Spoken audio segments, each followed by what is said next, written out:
Magandang umaga po. Good morning. One more time. Good morning. Manatili po kayo sa 1 Timothy. Tatapusin natin yung chapter 1 sa ating pong, sa umaga pong ito. We're going to look at verses 18 to 20. We're still in the series, The Church of the Living God. Gusto po nating tignan ang sulat, unang pastoral epistle ni Pablo kay Timothy. Gusto nating tignan how the church must go or run according po sa kanyang salita. No? And the title of the message for this morning is Entrusted with the Gospel. Entrusted with the Gospel. Sa ilang pong mga digmaan or any kind of war, no? Kapag narinig ng mga kawal or soldier yung salitang charge, alam na po nila ang kailangan nilang gawin. Yung word pong charge in a battle ay isang offensive maneuver na ginagawa ng mga sundalo to advance at top speed. No? Papunta po sa kanilang kaaway to initiate close quarters combat. And historically, ang tactic pong ito ay designed to break po yung enemy's formation through shock, impact, and fear. Pero yung ultimate goal po is causing the defenders to break and flee. Eventually, para sila po ay matalo. Sa 1 Timothy chapter 1, we're going to see na ginamit ni Apostol Pablo dalawang beses yung word na charge. You're going to see in verse 3. And in our passage po sa umagang pong ito, in verse 18. Now, hindi aksidente that he used this twice, pero gusto niyang bigyan ng immediate solution si Timothy kung paano po mabe-break yung false teaching that is infiltrating the church in Ephesus. The word is to charge. At bilang pong isang matapat na lingkod ng Diyos, binigyan ni Paul si Timothy ng isang mahalagang charge that will not just solve yung ongoing problems sa Ephesus, kundi po sa mga susunod pang henerasyon ng mga believers sa Asia at sa buong mundo. And in order for him to do this, kailangan po si Timothy, he needs to act fast. Because this is an urgent charge dahil nakasalalay po dito ang kadalisayan ng iglesia, the glory of God, the joy of the believers, and the future of the next generations. Ang gospel po na tinanggap ni Paul na ipinasa niya kay Timothy ay kailangan din po niyang maipasa ng buong kagalakan at katapatan sa iglesyang ipinagkatiwala sa kanya ng Diyos. And in verses 18 to 20, one main truth na gusto nating tignan, we, His church, are called to fight for the gospel by entrusting it faithfully. We, His church, are called to fight for the gospel by entrusting it faithfully. Hatiin natin sa dalawang bahagi, yung verses 18 to 19. Verses 18 to 19a, the plan of entrusting the gospel. 19b to 20, the pain of entrusting the gospel. The plan and the pain. Dahil po ang church is the church of the living God, every local church po, every generation of Christians, ay meron pong shared calling and responsibility to entrust. Everybody say entrust. Entrust the gospel sa mga Christians ngayon at para po sa mga susunod pang mananampalataya na tatawagin pa ng Diyos in His sovereign grace. Let's have a little recap sa chapter 1. Verses 1 to 7, tinignan po natin yung unang charge ni Apostol Pablo to guard the good deposit of the gospel. Sinabi ni Pablo kay Timothy na habang siya ay papunta sa Macedonia, pinakaiusapan siya ni Pablo to stay.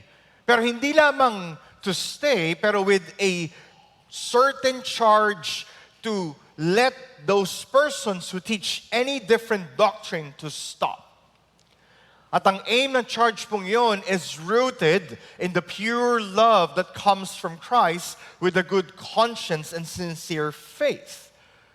Dahil ang isang church planter, pastor that is rooted in God's Word, ang kanya pong puso is rooted at the same time in the purity of the gospel.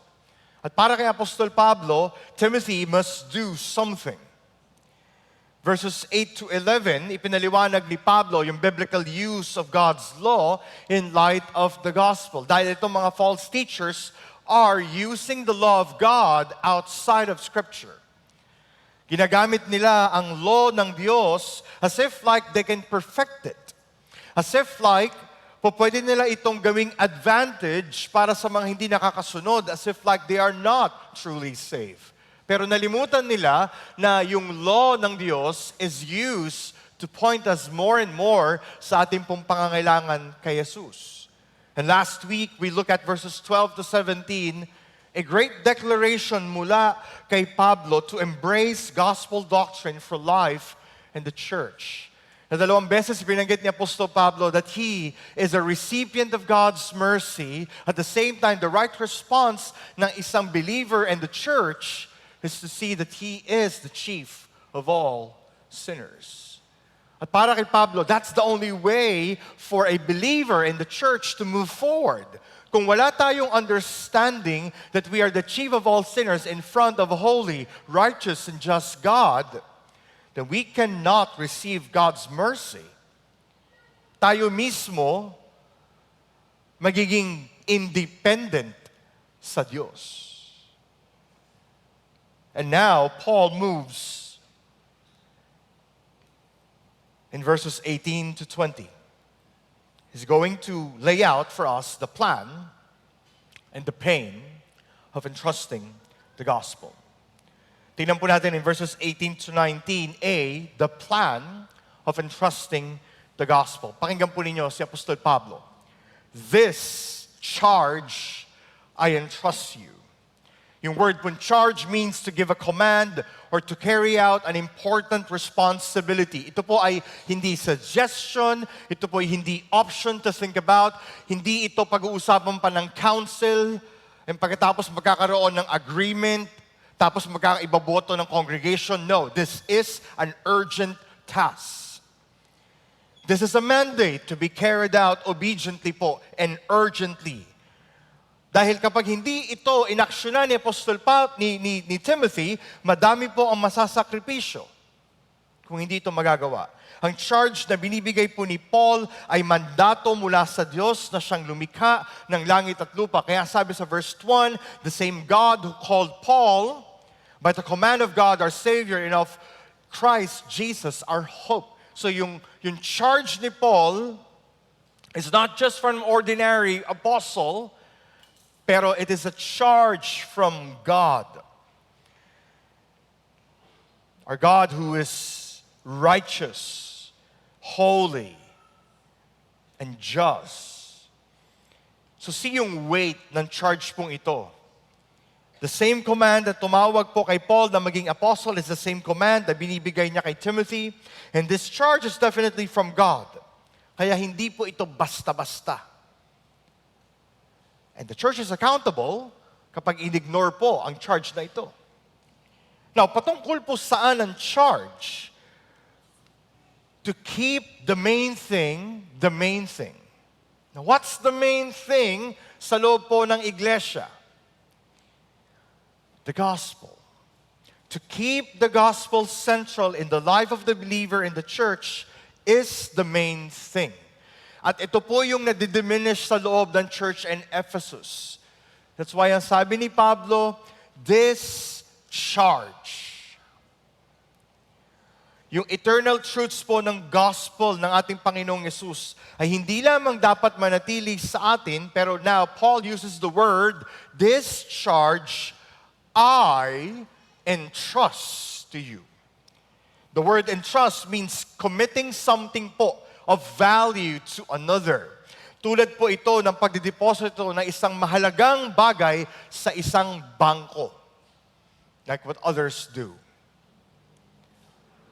Mga kapatid, yung gospel po na nagligtas kay Pablo, na kanya naman din pong ini-entrust sa lahat ng mga churches that he planted, sa lahat ng saints, and particularly kay Timothy, ang sabi niya, I entrust this precious gospel sa iyo.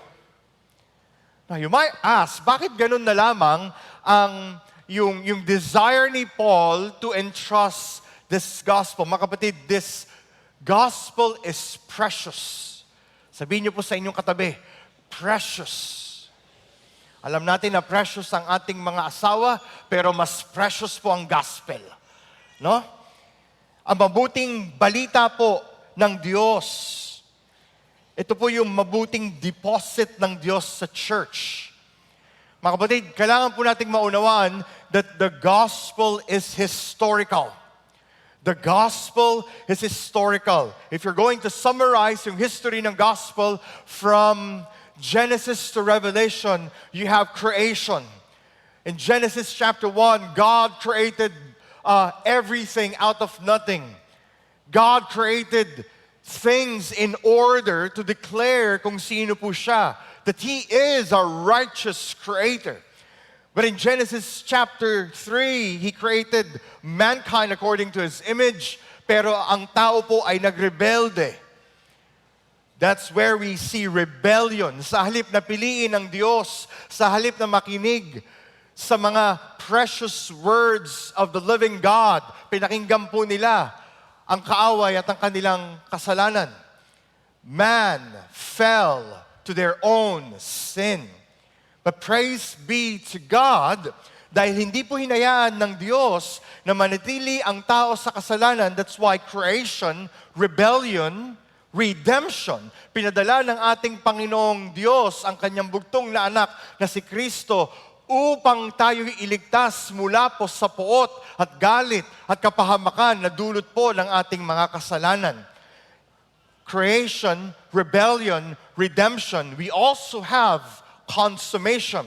Dahil darating po ang panahon that Christ will come back and He will restore everything.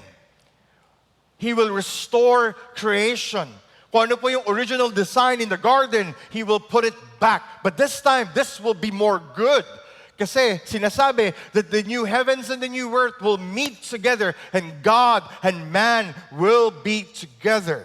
The gospel is historical. Hindi lamang po yun. The gospel is also doctrinal. It talks about the truth of who God is. God, man, Christ response. That the only way for a person to experience not just yung eternal life, pero the only way for a person po to be reconciled to God is by means of repentance and faith, receiving kung ano po yung ipinagkatiwala ng ating Panginoong Yesus sa atin. Because when He died on the cross, the beautiful great exchange took place. That's why yung kakayahan ng tao to save themselves will never work. Only the finished work of Christ. The gospel is historical, the gospel is doctrinal, the gospel is also Christological. Ano po ibig sabihin nun? It is centered on Christ, not on man. It is centered on the very person and saving work ni Kristo. Mga kapatid, yung Old Testament writings anticipates, waits sa muling, sa pagdating ng Panginoong Yesus as the promised Messiah. The New Testament applies and experiences the purity and glory of Christ. The gospel is Christological. It is all about Jesus. Kaya pag meron kayong narinig na nagsasabi that the gospel is about us, that is a false gospel. And ultimately, kapag tinanggap natin ang Ebanghelyo, we get Christ. Yung mga benefits na pagkakaloob ng Diyos sa atin, bonus yun. But ultimately, you get Christ. Hindi lamang po yun, the gospel is transformational. Ano ba ibig sabihin nun? Kasi yung mga tunay pong tumanggap sa Ebanghelyo, their lives are changed. Wala pa pong account sa Bible nang sila po'y nanampalataya sa Diyos in the Old Testament and the New Testament in the coming of Christ, wala pong mga nanampalataya kay Kristo at ang buhay po nila is the same. Their lives were changed. The gospel is transformational. That's why paulit-ulit ko pong sinasabi sa inyo, you cannot say that you have received the gospel, pero yung puso po ninyo ay hindi tumitubok kay Kristo. Why? Because the gospel is transformational. Also, the gospel is missional. Ano po ibig sabihin nun? The gospel po is not going to stay lamang sa ating pong puso, pero merong desire to proclaim it to others. Sabi ni Pablo sa 2 Corinthians chapter 5, tayo po yung mga ambassadors of the gospel. We have been entrusted with the ministry and the message of the gospel of Jesus Christ. Mga kapatid, ito po yung precious gospel na sinasabi ni Pablo that he is entrusting to Timothy.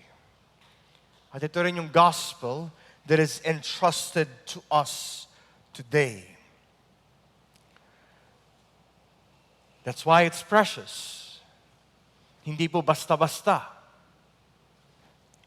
Kanino po ibinibigay ni Paul ang charge and responsibility to entrust? Hindi po sa barangay, hindi po sa Roma.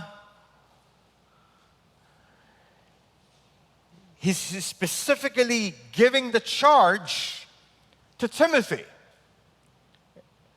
And to expand this, the church of Ephesus.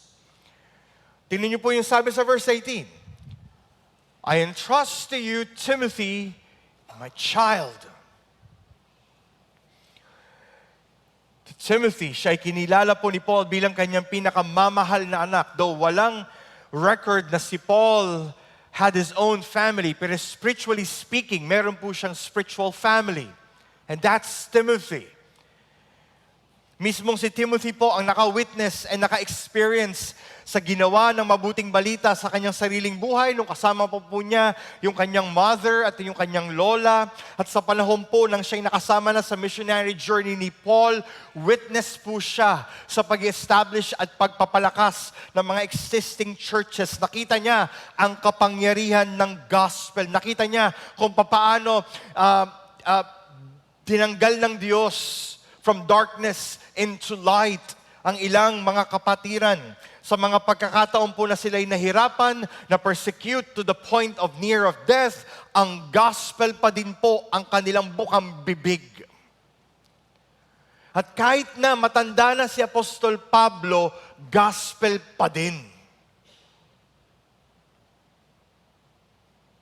At pansinin po ninyo yung discipling relationship ni Paul and Timothy. Hindi po biro ang kanilang pinagsamahan bilang magtatay spiritually.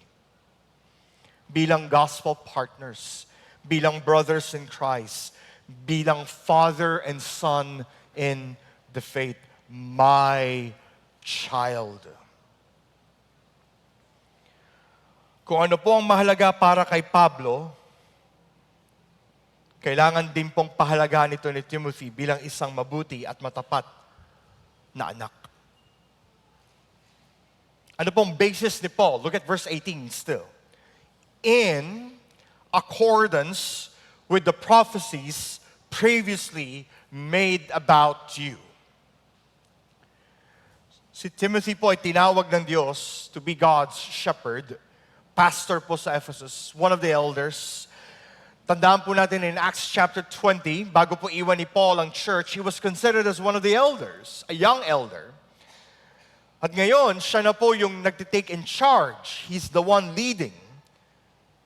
Nasa kanya na po yung baton to execute the order. Binanggit din po ni Paul sa 2 Timothy chapter 1 na siya nilay hands ng mga elders, which means, in-acknowledge po ng iglesia ang pagkatawag ng Diyos sa kanya. Timothy po is God's ambassador. He is God's soldier of the gospel. He is the Lord's servant of the gospel. Therefore, meron po siyang authority na ipinagkatiwala ng Diyos sa kanya to feed the flock and to guard the flock. Yun po yung mga prophecies that God has laid down sa kanya. At hindi pa tapos. Meron pong purpose. Yung mga bagay pong yun. Verse 18, that by them you may wage the good warfare. Now here's the plan. Sa mga bagay na pinagkatiwala sa kanya ni Paul, sa mga bagay na kinonfirm ng Diyos sa kanya sa pamamagitan ng iglesia, there's a plan. So hindi po aksidente lahat ng mga bagay na yon. It was preparing Timothy for something. It was preparing Timothy for a good warfare. Yung them are the false teachers. Now, you may wage the good warfare. Sa ibang translation, fight.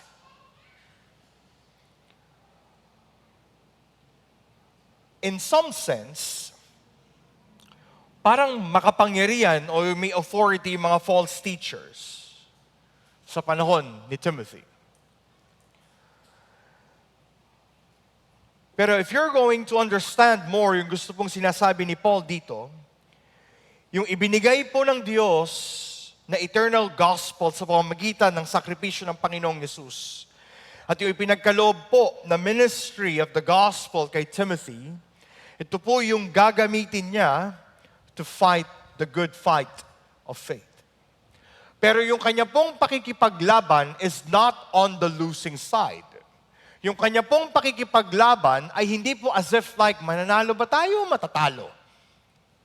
Pero yung sinasabi ni Apostol Pablo is this: wage the good warfare, kasi alam ni Pablo that they're going to win. Alam ni Pablo that they are going to have the victory. Merong sinabi sa Apostol Pablo sa 2 Timothy chapter 3 verse 9.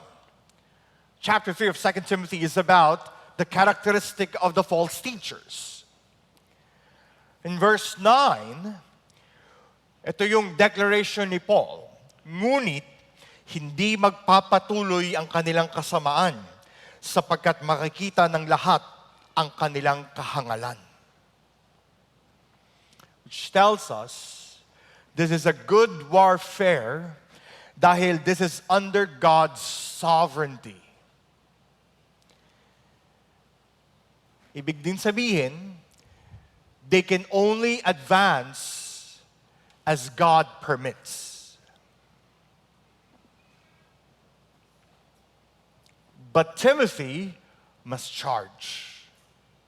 Kailangan niya mag-advance. Kailangan niyang lumusob with all of his might. So entrusting the gospel is a fight worth doing po sa loob ng church. And we cannot back down. It is a good warfare dahil yung word na good means noble, excellent, virtues. Ito rin ay supernatural charge mula po sa Diyos. Kaya when it comes, kapag dumating po sa pagkakataon sa loob ng local church, that we need to put up a fight. We need to fight. Kinakailangan pong mag-engage ang church sa noble fight na ito dahil ang nakasalalay ay ang pangalan ng Panginoong Yesus at ang kanyang glory. The church must fight the good fight dahil ang nakasalalay ay ang flock at ang kanila pong kagalakan kay Kristo. Mga kapatid, if the church, starting with the leaders, will not fight the good warfare, the enemy will win. Sin will reign. Man will be centered. That's why crucial yung command ni Paul kay Timothy. This charge I entrust to you, Timothy, my child, in accordance with the prophecies previously made about you, that by them you may wage the good warfare.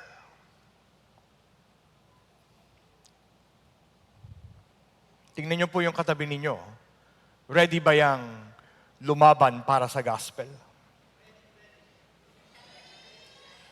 Baka ready lang tayo sa salita, pero pag nandyan na, titiklop tayo. Yan ang ano yan. Diba? And just imagine this, siguro ito yung pagkakataon ng binabasa ito ni Apostol Pablo, nag-iisip-isip na yung mga miyembro din. Teka, papanig ba ako doon sa mga false teachers? Teka, marami kami pinagsamahan nito eh. Parang may utang na loob ako dito. Ayan na. The question is, where is your allegiance? Where is your true love? Ano po ba yung mas precious, relationship or gospel?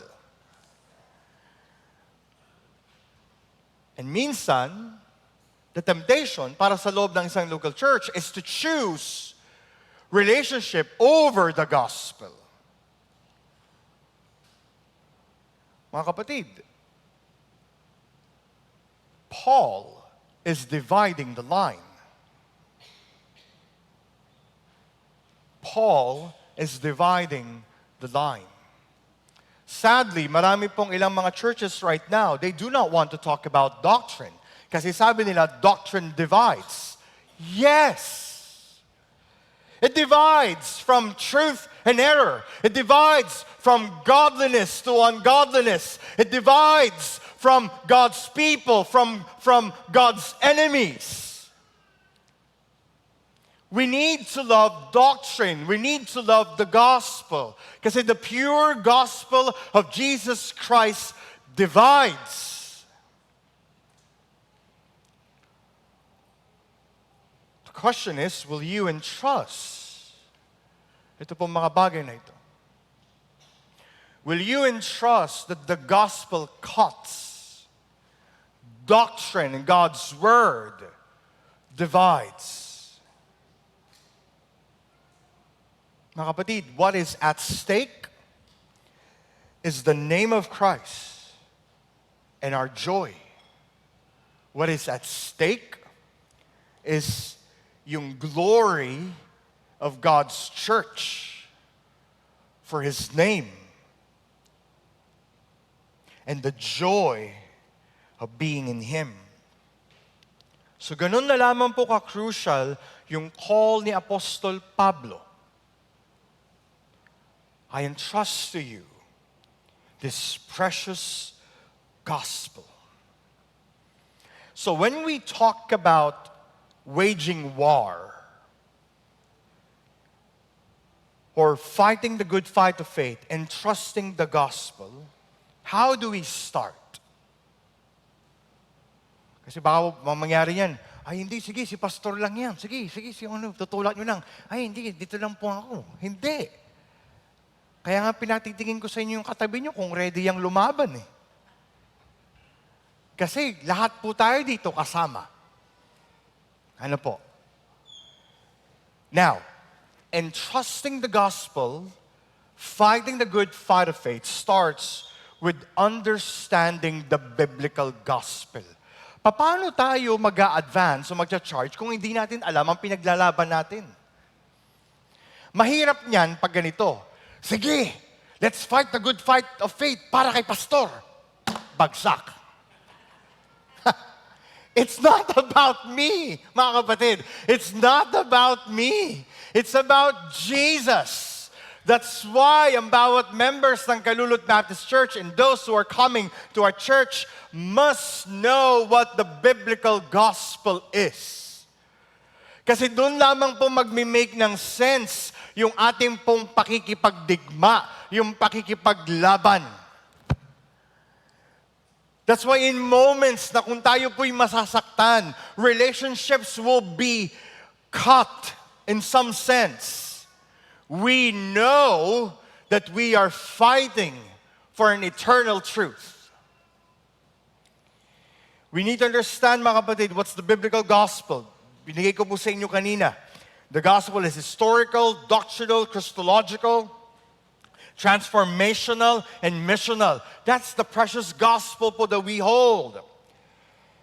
Kasi kung alam mo yung gospel, tingnan po ninyo ako, kung alam niyo po yung gospel, kapag kausap niyo yung isang member, at parang narinig ninyo, teka, parang hindi yung biblical gospel Madali pong madetect. Tayo rin mismo ay magiging able po to guard the good deposit. Hindi naman ibig sabihin ay makipag-away ka agad. Pero ibig lang sabihin, we can be a brother and sister po agad sa ating pong mga kapatid. And trusting the gospel din po is seen when our lives are being transformed. Not perfectly, pero we are progressing. We entrust a gospel that is transformational, then we need also to be committed to be transformed. And trusting the gospel po moves sa loob ng church as we start to disciple one another, as we help others follow Jesus.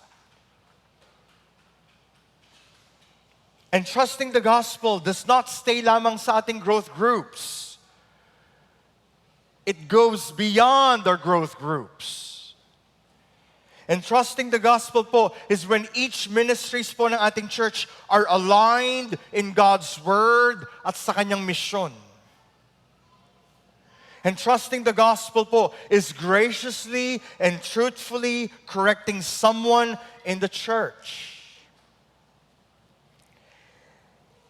And trusting the gospel is actually the life of the church. We give the gospel. Sabi ni Pablo sa 1 Thessalonians chapter 2, we also give our lives. So mga kapatid, this is a job description para po sa ating lahat. At kapag tayo, we are going to be committed to entrust the gospel, then we are also committed to fight when it is necessary. To fight the good fight of faith. At tingnan niyo po yung verse 19. Still part of the plan. While we wage war, the good warfare of keeping the main thing, the gospel po sa loob ng ating church, sa buhay ng bawat mananampalataya, meron ding gustong sabihin si Pablo. Look at verse 19.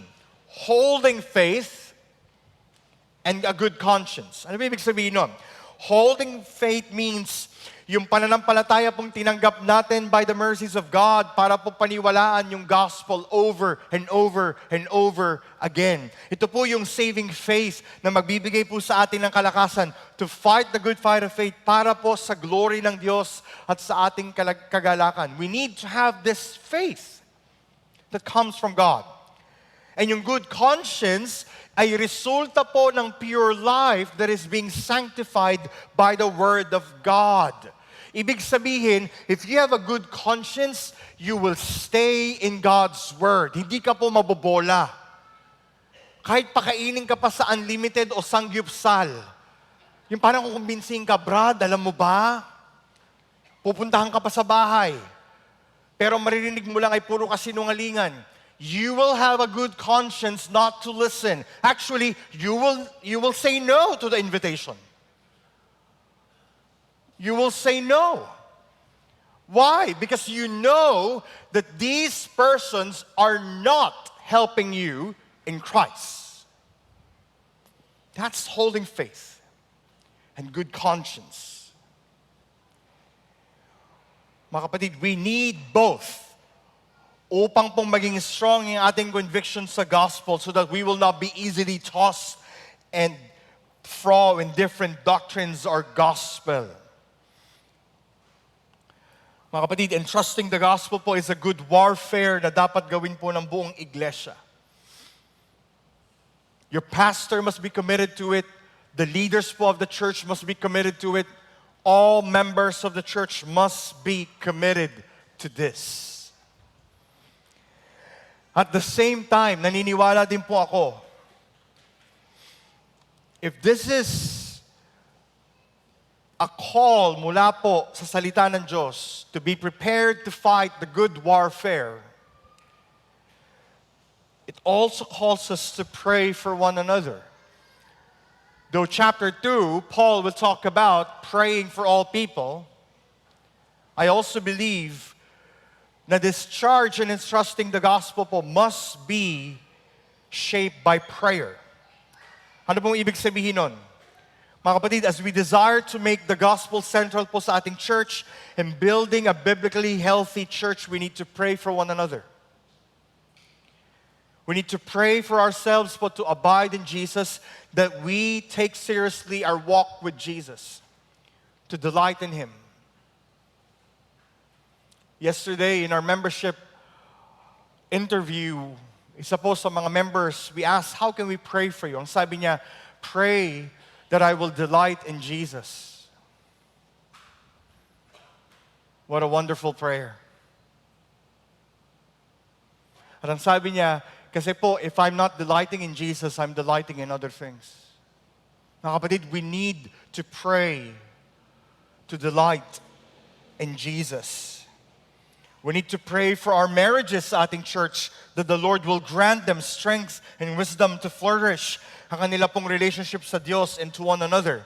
We need to pray for every family represented sa ating pong church. We need to pray for the fathers. We need to pray for the mothers. We need to pray for children, for grandparents, for the titos and titas, that our household will be a household of faith that is built on the rock of God's truth.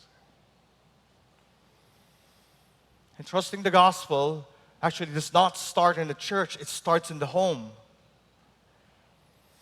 And I will be honest po sa inyo, the more we move forward and progress in building a healthy church, pakinggan po ninyo ako, the enemy is not happy. The enemy is not happy. That's why, kailangan din po natin mag-progress in prayer. Mga kapatid, we need to pray for your leaders. You need to pray for me. Pray that the Lord will protect me from pride. Pray that the Lord will protect me from self-reliance or a kind of success na hindi po sa Diyos. You need to pray that as the Lord exposes my heart with any kind of sin, I will be humble to submit to the Lord and to His Word and to trust that I must delight in Christ. Pray for our deacons. Pray that they will submit first to the Lord's will, not to my will. Pray that they will serve the purposes of God. They will serve po with joy and gladness. They will make themselves available but to assist the needs of the whole church. We need to pray for your ministry leaders. Pray that each one of them po will serve the Lord, hindi po sa kanilang kakayahan and wisdom, but from the strength and wisdom that comes from the Lord, that they will understand, that we will understand that we are instruments of God's grace. We need to pray for our members, that each one of us will love the Lord, will delight in God's Word, and treasure Jesus, and be filled by the Spirit to do His way. Mga kapatid, this is the call to fight for the gospel by entrusting it faithfully. It starts with us. So we need to pray. We need to pray and ask the sovereign Lord to equip us everything that we need so that we can entrust the gospel faithfully. That's why we encourage you, yung opportunities po that we can pray together on Wednesdays, once a month in our prayer gathering. We call each one of us to pray. Why? Because the enemy is not happy. The enemy, pakinggan po ninyo ko, the enemy is putting lies sa mga families. The enemy is putting lies then to the members. So we need to back it up with prayer. Understanding that this is God's fight, not ours, but we participate. God is faithful to answer our prayers. Mga kapatid, we are called to fight for the gospel by entrusting it faithfully. And it starts with our dependence sa Diyos. In verses 19b to 20, we're going to see the pain of entrusting the gospel. The pain of entrusting the gospel. Look at verse 19. By rejecting this, ano ba yung reject? Yung charge, yung ini-entrust the gospel. By rejecting this, some have made shipwreck of their faith. Ano pong gusto sabihin ni Pablo? Some will reject the precious gospel. Some will turn away from the Lord. Some will follow the desires of their flesh. Some will leave the church. Ano pong description sa kanila ni Paul? They have rejected the precious gospel. Hindi lamang for few, ang sabi ni Pablo, some. Some have intentionally and deliberately shipwrecked their faith. Ibig sabihin, ito po'y ginawa nila on their own desire. Ibig din sabihin, inexert ng lahat ni na Pablo ang lahat ng means of grace para tawagin silang muling bumalik sa pananampalataya, sa faith in the gospel, to live godly lives kasama ng saints sa Ephesus, ngunit hindi sila nakinig. Sa halip, mas pinili po nila na manatili sa kanilang mga sarili. Yung sabing shipwreck of their faith, ang sabi po nila sa kanilang mga sarili, I am the captain of my boat. At sa mga tao pong nais na sila maging kapitan ng kanilang barko, it will end up badly for them. The word shipwreck of their faith, ibig sabihin, hindi na sila makakausad to godliness, hindi na po sila makakalapit sa Diyos. Dahil sa kanilang kagagawan. Mga kapatid, Paul is not only stating a current truth to church ng Ephesus, but ito rin po can be expected sa mga churches who desire to make the gospel central or in building a healthy church. And in verse 20, pinangalanan sila ni Pablo. Among whom, madami sila, pero primarily ang leaders nila ay itong dalawang ito, Hymenaeus and Alexander. Now, bakit po pinangalanan ni Paul ang mga taong tumalikod sa gospel? Pwede rin namang, alam nyo na kung sino sila. Di ba? Pwede naman yun eh. Para wala nang eksena. Pero dahil ang kanila pong ginawa ay hayagang paglapastangan sa ebanghelyo ng Panginoong Yesus, sila'y tinanggap na covenanted members ng church ng Ephesus, subalit hindi sila tumalima sa church covenant na kanila pong sinumpaan sa ngalan ng ebanghelyo, binanggit ang kanilang mga pangalan upang mahinto ang anumang activities na ginagawa nila sa loob ng church at hindi sila pamarisan o tularan pa ng iba pang members. Sabi ni John Calvin commenting on 1 Timothy chapter 1 verse 20, let us learn then, sabi ni John Calvin, let us learn then, first of all, to note all those who disturb the good order of God's church. We need to call them out. We do this by making them known so that no one is deceived or led astray. Para wala nang sasama sa kanila. Para wala nang makikipagkwentuhan sa kanila. Dahil ang description sa kanila, they have shipwrecked their faith. Mga kapatid, kapag sumama ka sa isang tao who has shipwrecked their faith, ganun din ang hila nila sa inyo. Kaya si Paul, hayagan niyang sinasabi kung ano ang kanilang ginawa. They're calling their names. Calvin continues, we must shun and detest them. Paul had to warn the faithful, yung mga natitirang flock sa Ephesus, so that none should join them or be led into sin by their false teaching. At ang sabi ni John Calvin, he wrote this 18th century pa, we must do the same today.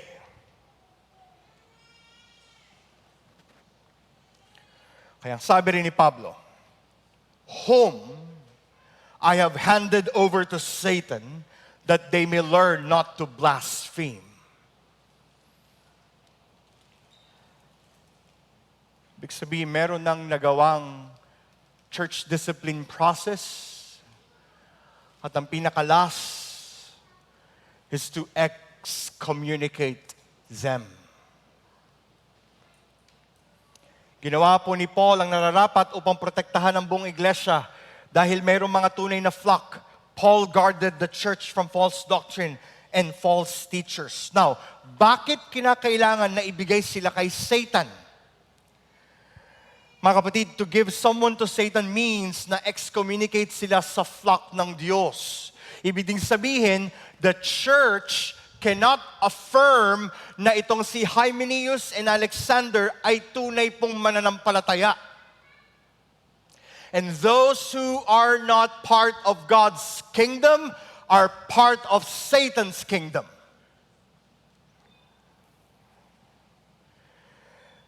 Ibig sabihin, hindi sila nagrepent. Ilang beses silang kinausap ni Paul. Hindi sila lumapit sa Diyos. Nagsumamo siya. Hindi sila nakinig. Kaya ang sabi ni Paul, I have handed them over to Satan. Mga kapatid, ito rin po yung ginawa ni Paul sa 1 Corinthians chapter 5, verses 4 to 5. Hindi po ito isolated case. This is what a faithful church must do. Sabi ni Pablo sa 1 Corinthians 5, when you are assembled in the name of the Lord Jesus Christ, and my spirit is present with the power of our Lord Jesus, you are to deliver this man to Satan. Meron pong isang church member na naghayahay sa kanyang sexual immorality. Ang sabi ni Pablo, deliver them to Satan.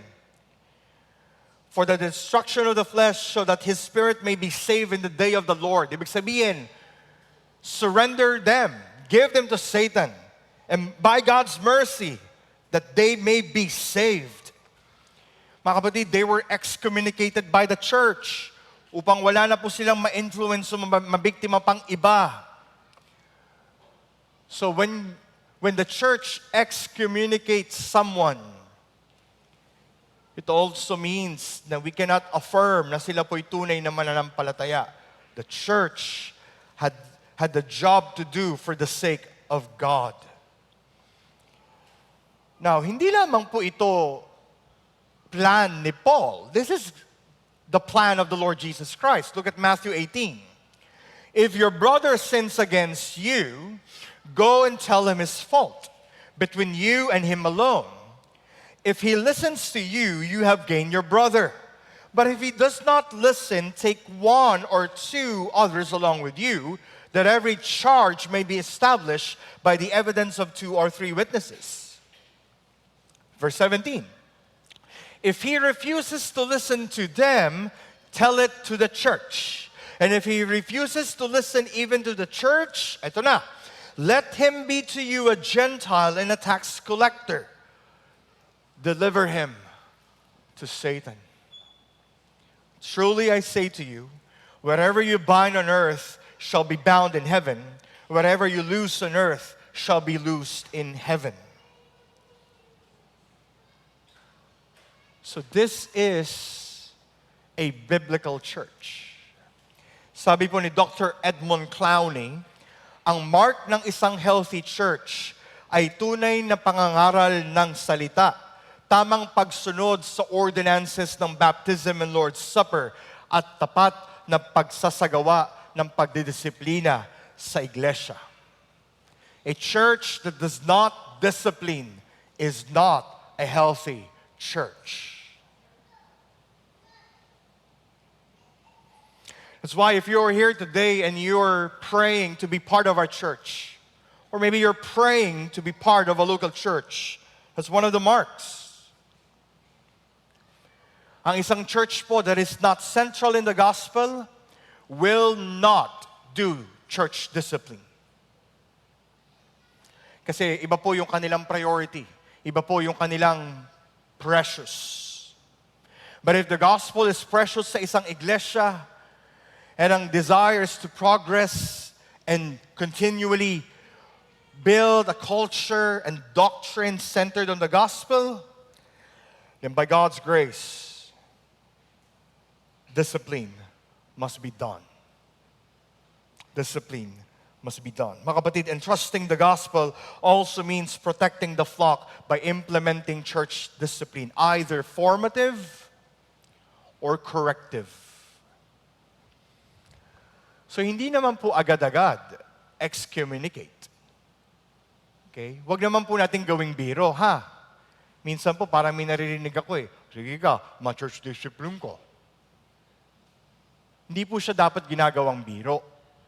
This must be taken seriously. Means po ng grace ito ng Diyos to call ang ilang pong mga kapatiran sa Diyos who are not walking in the Lord, who are not in step with the Scripture and the gospel. So, when you are also called for formative discipline, I pray that the Lord will give you humility and submission. Do not take it against you. It's simply because your pastor and your leaders in the church loves you. Amen po ba? Pag mga ganung walang nag-i-amen no? Parang ayaw mag-amen Diba? Mga kapatid, we are called to fight for the gospel by entrusting it faithfully.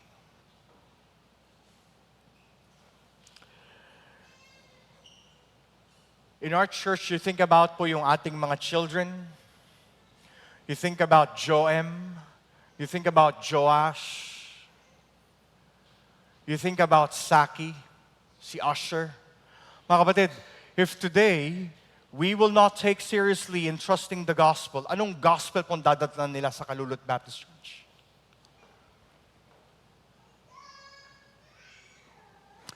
Kung ang gospel po will not be the precious truth sa ating pong church, ano pong precious truth ang kanilang madadatnan when they grow up? Each one of us, covenanted members, we have a responsibility to entrust the gospel. And it starts today. It starts today. So pray for humble and tender hearts. For what? To believe and live out po the biblical gospel. Pray for a humble heart. By God's grace, as we see what the Lord is doing, we must be more humble and tender. When the Lord confronts us sa Kanyang salita, may our hearts not be like in a defensive mode or offensive, but have a heart. Talaga sis, talaga bro, tulungan mo akong manalangin for this. Plan to intentionally and deliberately entrust the gospel. Start with our homes, in our church, and to others. And we are here put to help one another. Learn from one another. Learn from the example po ng bawat isa. And at the same time, when the Lord calls us to fight, we need to prepare to fight for the sake of the gospel and the purity of God's church. Why? Kasi nakasalalay po dito is the glory of God, our joy in the next generation.